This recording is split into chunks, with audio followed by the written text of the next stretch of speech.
G'day mate and welcome to Satisfactory with me, Jetty. Today I want to cover pipes. I want to cover everything about pipes, everything from the spaghetti of pipes to, well, the head, and I guess we should cover the lift of pipes, along with flow rate, along with, well, how you can stop sloshing in the network. Yes, the game definitely has sloshing, along with a couple of tips, tricks you can use to save yourself a little bit of effort when it comes to, well, dealing with pipes and also dealing with head lift.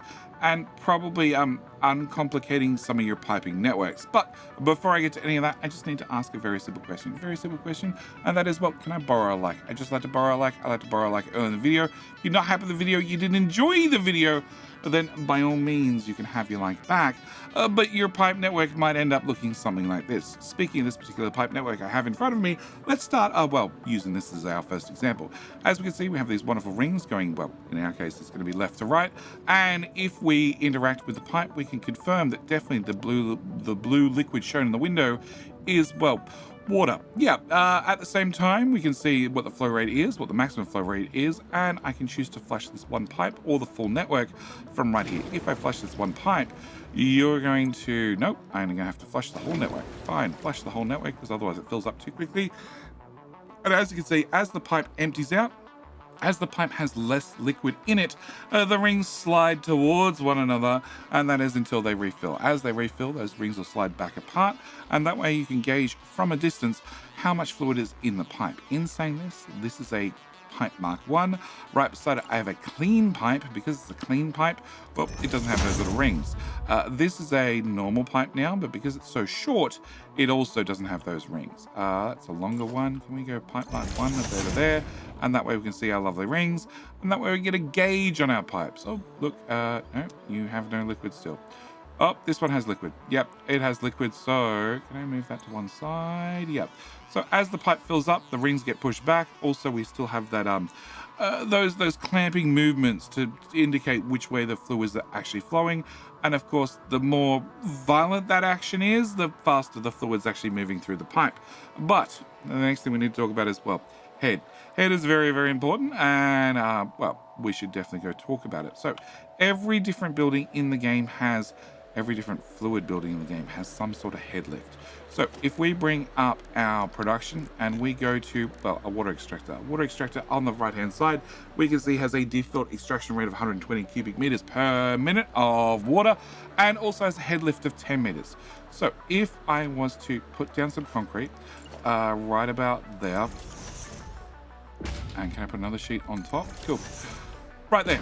Okay, we can see that concrete is lined up with right in the middle of where the exit is for this pipe. And if I use the deconstruction and we drag that up, we can see that 10 meters is right there. So this black tile is, the top of this black tile is 10 meters from, well, the middle of that exit. And up here, well, I have another 10 meter section. So if I go to here and I say empty the full pipe network, so we get a nice clean number to start with, we can see straight away that this pipe's going to fill up because this is going to be within the 10 meter mark. The next pipe is going to have a little bit of a problem filling up, probably an awful lot of a problem filling up, because this is exceeding that 10 meter height. Now, when it says that a machine or a pump has a max head lift of 10 meters, there's a couple of provisos in there. The proviso is, well, that's the maximum flow rate. It turns out we can actually pump over 10 meters. You can pump to about 11, 12, 13, or depends on how generous the game is feeling at that time. In this case, this seems to be about at 16 meters, but at 16 meters, I have a flow rate of 0.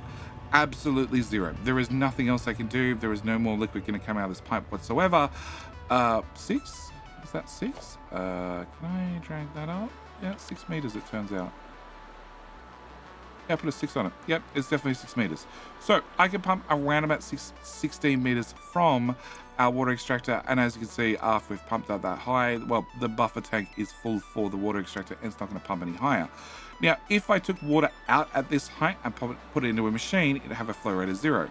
If I came down to, say, halfway through this height and then put it into a machine, I'd probably end up with a little bit more than than half the maximum flow rate out of this machine. So I'd probably end up with about 60 of the 120 because would have exceeded that maximum. Really what you want to do is you want to aim for have your inputs for your machines at 10 meters or less, or use a pump. In saying that, there is some ways you can work around that. Of course, the most common one that a lot of people can use, especially if you want to move liquids up and you have a couple of machines that are all using liquid, number one example is probably oil, is if you pump it into a machine at 10 meters and then pump it out of that machine again, something like a refinery that has liquid in and liquid out, well, then you can go up 10 meters again, because if we go to production and we look at a refinery, we see there on the right hand side, it also has a head lift of 10 meters. So it can also move liquid up to the very next building, and so on and so forth. You can definitely chain them together. But then again, you could just use a pump. Pump's probably the easier way to go, and if we come over this water extractor, we can see it is pumping water all the way up to a tank, all the way up here. Can we just empty the whole pipe network, just so we can do this example properly, have everything nice and empty when we start. I'm going to fill with shards so you can run at maximum speed, and you're going to pump liquid partway up this pipe. Oh, whole pipe actually got filled. How are both pipes filled? We can't get that right. Please stop it.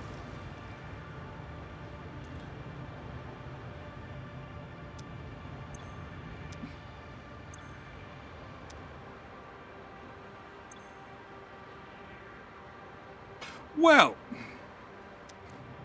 welcome to pipes working exactly the way they're meant to. Yeah, you should definitely not be able to pump that high.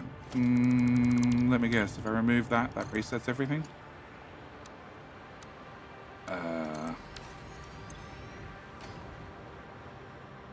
Nah. Okay. All right. This was set up previously, and this is probably why it's broken. Okay, so first thing I want to do is I want to talk about pumps. Under logistics, we have the pipe mark 1, the pump mark 1. Pump mark 1 can be applied to give us head lift. So what I want to do is I want to put this somewhere. Now, we can put this on the horizontal, and if I click here, we can see it's going to pump to, well, this ring. This ring here indicates the maximum head lift at this point. If I was to slide it up on the horizontal part just a little bit, it's going to pump a little bit higher, because we definitely know from here I can pump, well, around about this height, so basically up to the roof of this building. So there's no advantage to putting it down here on the horizontal part. I might as well put it on the vertical, and I just need to put it somewhere where it can have that maximum flow to start with and then lock on. But with us now being able to pump water about this high in the pipe, I now need to look at my next problem. So yes, you have a maximum head lift of 20 meters. If you go over 20 meters, we can see that we're exceeding the maximum head lift, which means in theory, yeah, you're only half full of liquid now, because, well, we can't pump any higher. So what I need to do is I need to have another pump. Now I can take another Mark 1 pump, and if I put it on the same pipe, we can see that it wants to lock on and clip to this, which we can see again. If I click once, I can pump up to here, and that's my next 20 meters worth of head lift. My other option is I can use a Mark 2 pipe. Mark 2 pipe has, if we just bring that back up, a head lift of 50 meters, which is a lot more than 20 meters from the Mark 1 pipe. The problem is, well, they both use power, considerably a lot of power, especially in the early game. By late game, it doesn't matter too much. But what I actually want to do, and what I recommend you do, is you don't aim to clip it to, well, the maximum lift of the previous pump. You become below that just a little bit. Any amount below that is perfectly fine, because you want to make sure you have maximum flow. Head lift is very, very important, but also is the flow rate. So we're going to put you right there. With you put right there, we should be able to fill up this tank without a problem, because we now have enough head lift to get, well, from our water extractor into our first pump, from our first pump into our second pump. We can see in theory the flow rate is, well over 300, close to 400, which is funny because well, you're outputting 300. Yeah, so in theory the flow rate can never get to 400, but we're just going to leave that one there. We can also see that your max head lift, well, your head lift that you're currently using is about 40 meters. So we can say you're doing 19, you're doing 40. So we can say this is just short of 60 meters into the fluid buffer. The fluid buffer has a couple of details on there. So we have a fill rate plus a drain rate with a net rate. I'm not sure why the net rate, no, it hasn't gone negative yet. No, it hasn't gone negative yet. It's staying positive, which is probably a good sign. But if this guy's moving 300 cubic meters per minute, in theory, it's got nowhere to go but here. So this should be filling up at 300 even per minute, not going up to 500, then going back down to 0, and then going negative for half a second, then going back. Yeah. Fluids have slosh, a lot of slosh. In fact, let's have a good example of slosh. So we have two tanks here. I have a tank here that's completely full. I have a tank here that's completely empty. Nothing more special about it. And let's just connect them with a Mark 1 pipe. Mark 1 pipe, nice, boring, plug that in the middle. The Mark 1 pipe holds 23, we're going to call it 25 24 meters worth of 24 cubic meters worth of water, and we can see that this one is empty, and this one is filling. Now I want to fast the pipe. Can I change you to pipe mark 2? Okay. Other thing I should mention very quickly is when I replaced that pipe, the 24 cubic meters that was in that pipe of liquid all disappeared. Something you need to keep in mind, especially if you have very, very carefully balanced systems. But now we can see that this is empty. Now, if you had 400 cubic meters and you have 400 well, you had a lack of 400 cubic meters, in theory, well, the water would flow from here to here and they'd level out. But you're already up to 300 cubic meters and you're down to 50. Yeah, so liquid is moving from this tank into this tank at high speed, and then it's filled up this tank too far, so now it's going to slosh back into this tank. And these two are going to continue doing this process for possibly quite some time before they equalize. We are moving 600 meters per minute through this pipe in the middle, so it's running at maximum flow rate. At the moment, well, it's just flowing back and forth. Eventually, you're going to end up with, well, 300 plus meters in there, and then the pipe's going to stop moving, and then it's going to start moving back to the other end because, well, this guy's now empty. And this concludes our lesson on slosh. Something you need to be aware of, something you need to do something about, potentially in some factories. Other factories, you just ignore it. And we'll continue on with our little story. So up here, I have a tank. Tank is now full. Now, remember how we spoke about headlift prior? And, well, we know that you can only just pump to about this height right here, about 16 meters. And up here I have, well, I have a refinery trying to make wet concrete. Wet concrete requires 100 water per minute, and you produce, well, potentially 300 per minute. But the problem is I just don't have enough headlift to get the liquid in there. There are solutions. There's many, many solutions to this. I could just take a pump. We just throw a pump right here, pump the liquid up. That'll solve all the problems. But then I have to pay the power cost for that pump. Now, power cost for a pump's not too high. It's not too bad. But there are other options, other things that I can do to, well, exploit the game mechanics just a little bit to make my life a little bit easier. Can I zoop that there, please? And then zoop that to there at the same time. All right, so what I'd like to do is I'd like to talk about this tank. This tank here, we can consider this a water tower. Now, the good thing about a water tower is, well, the water flows down with gravity.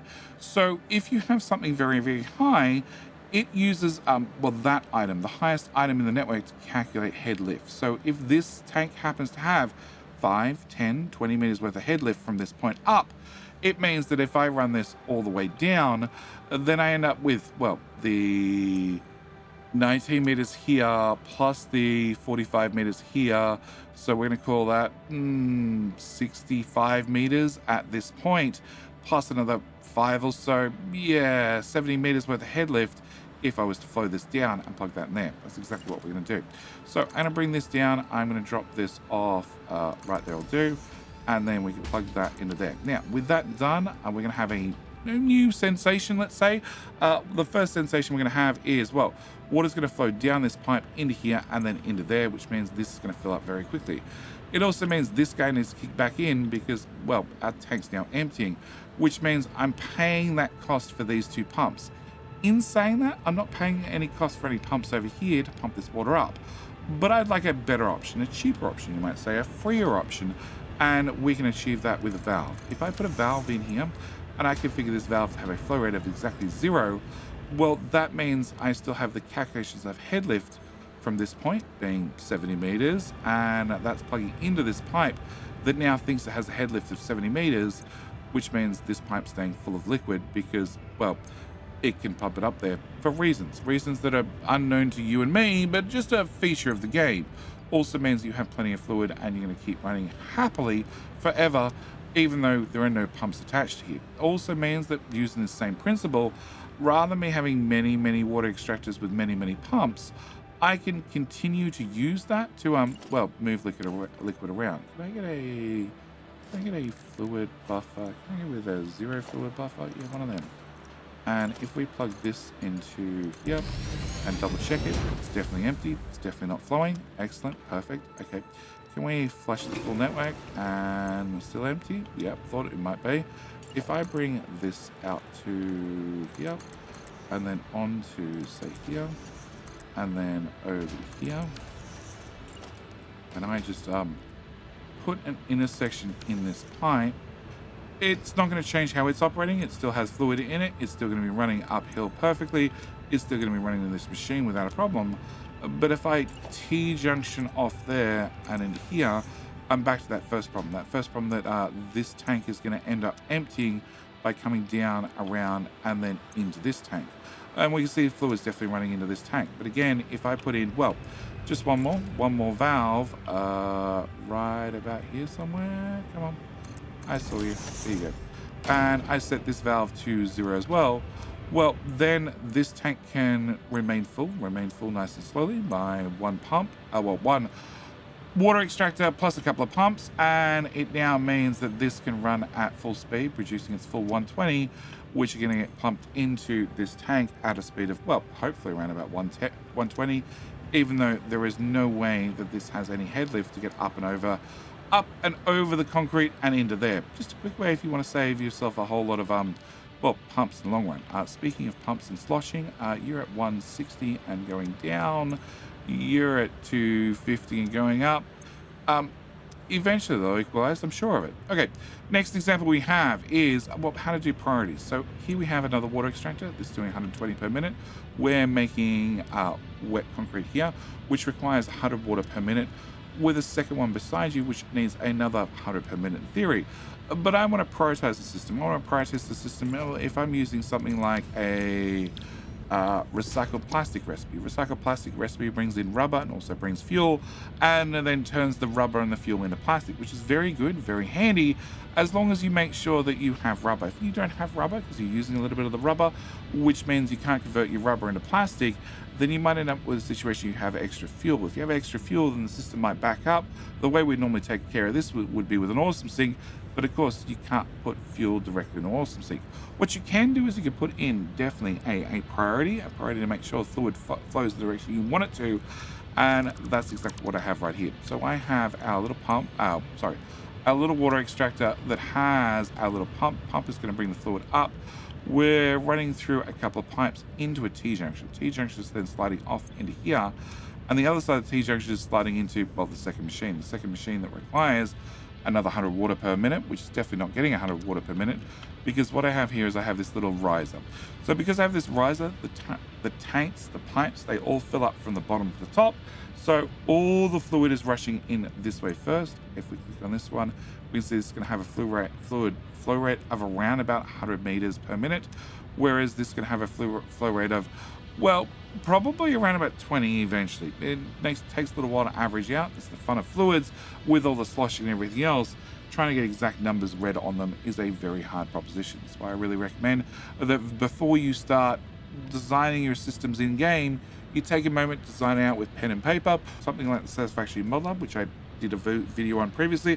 I'll link that up in the top right, also link it down in the description, because that means you can work out your maths beforehand to make sure everything's going to flow the way you want it to. But because the fluid has to flow up and over this, we can see that also, although the left side's very, very full, the right side's very empty, because the 100 fluid is going over there. It's only the extra 20 that's coming over here and flowing down and flowing in this machine. This is keeping this machine starved, whereas this machine is running at full speed. Also means that I could clock this one at a speed of 25. 25 is too slow. I could clock you at a speed of 20%, which is the exact amount of water I have coming in, and then I don't have to worry about it. It'll take care of itself. It's going to only use 20 water per minute, which is all we can afford to feed it, and these pipes will keep running without a problem.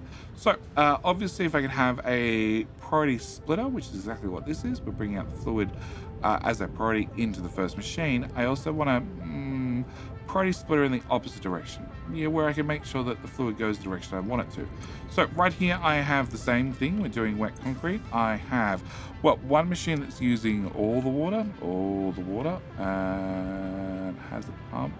Do you have shards? You don't have shards. Okay, can I just flush this whole network, please?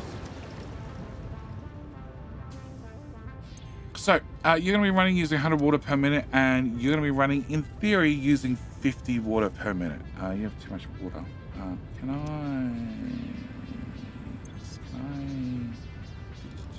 run that at full speed, run that at 50% speed, and that should 50 water per minute, 100 water per minute, and I'm bringing in 120. That should be fine. Yeah, I just need a demonstration. Need a demonstration of the system working. Actually, now it's done that. Can I set you back to 100? And we'll set you to 50%. All right, cool.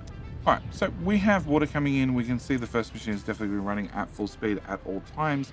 As soon as you get enough water to complete this cycle, you should, before you've run through this cycle, get enough water to complete the next cycle, and the next cycle, and the next cycle, and the next cycle, because 120 water is coming here, and then it's going to, well, this pipeline connector here, and it's being split 50-50.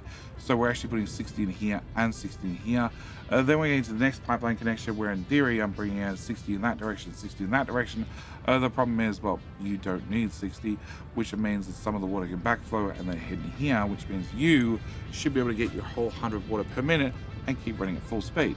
You, on the other hand, are going to run short of water eventually, might not happen straight away, and we can make sure that we're using our water pump as our primary method, and then have a backup method. Right over here I have a storage tank full of packaged water, along with a water unpackager, which we're going to be setting to unpackaged water. And as you can see, I have a pipe over the top. I have a pipe over the top because I want to have a priority merger, which is going to bring in this at a lower priority because, well, fluid doesn't like flowing uphill as we covered previously. So if I grab this and I line this up, well, hopefully with that output, but I don't know if that's going to work. That looks like it's lined up. And then I want to rotate. No, you're not on the pipe. Cool. Now you're on the pipe. All right. I want to rotate this upwards. I want to bring in the fluid from the top, and this is why this pipe is here. So you can run a pipe from here to here, and then bring in fluids on either side if you wish. For right now, I'm going to be more than happy doing this. So with this done, I can now unpackage my water. I can make 120 water per minute. And the important thing is you should keep running at full speed. You should not have any fluid fill up in this buffer.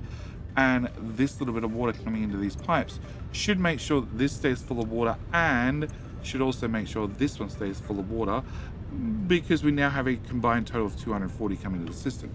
In saying that, give me all of those. Yes.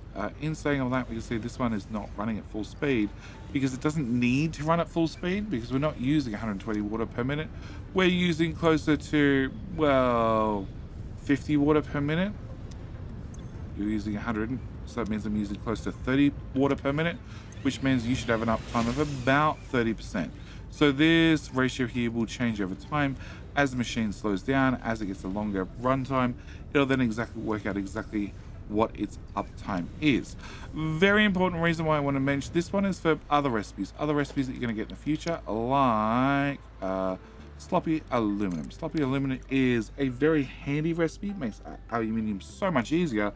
The problem is, well, you're going to be taking in 100 bauxite and 200 water per minute. You're going to need some aluminum solution.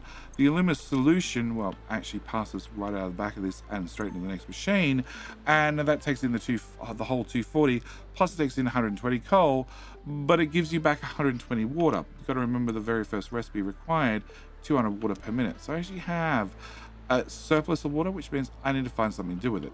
So the first thing I do is I have a fluid buffer. I have a fluid buffer for the simple reason of need somewhere to store that output when it does output, to make sure it can't run away and can't go anywhere.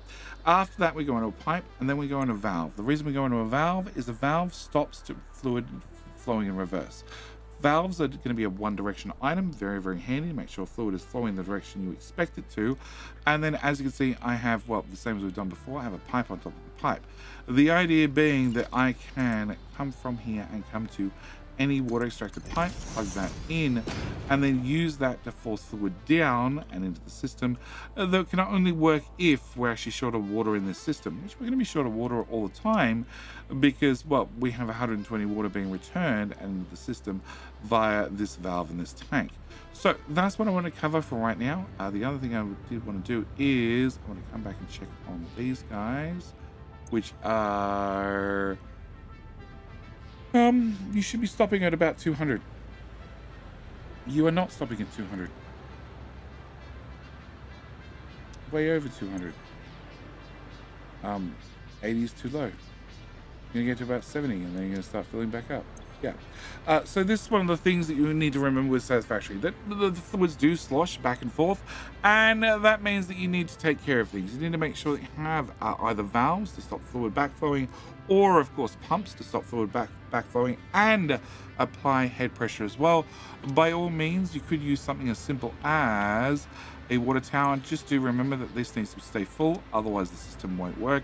Also, very importantly, valve off your water flow, otherwise, well, your little water extractor is going to empty in no time whatsoever.